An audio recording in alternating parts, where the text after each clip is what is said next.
I'm Sarah Luna. I'm the author of Love and the Drug War, Selling Sex and Finding Jesus on the Mexico-U.S. border, and this is Tenoch.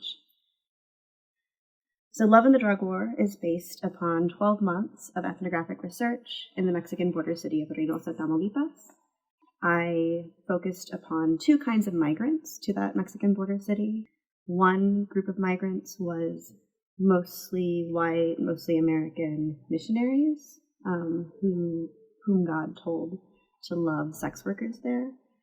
And the other group was sex workers, women who had migrated from different parts of Mexico, mostly rural areas. They were mostly single mothers who migrated to Reynosa to work in a prostitution zone surrounded by walls.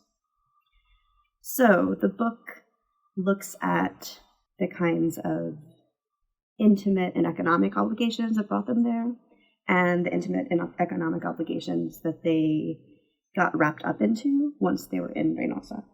Once I got to the field, I started to pay attention also to the way that the drug war impacted the projects of sex workers and missionaries. And this is a time when the city had been inundated by the military. The streets were full of armed conflict.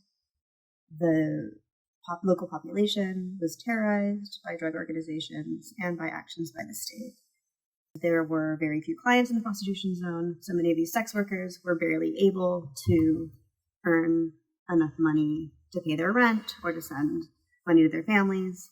Most of the people that I write about in this book ended up leaving Reynosa during this time of violence. But I also highlight, in this context of violence, the relations of intimacy, care, love, and obligation. I look at a number of different kinds of relationships, especially triangulations of relationships.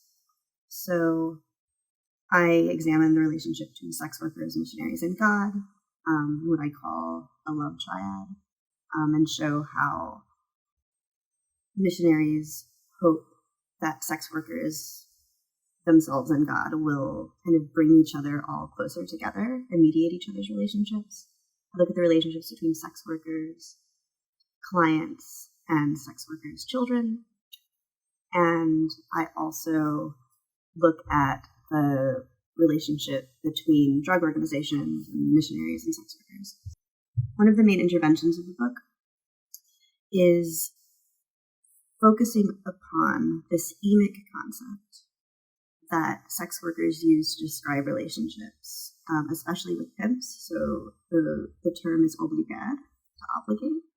They were said to be in relations of obligation with their pimps, and the pimps would use the children also of sex workers to help to further that obligation. And I use that relationship as kind of a starting point to think about different forms of intimacy and coercion and violence that exist in all of these relationships.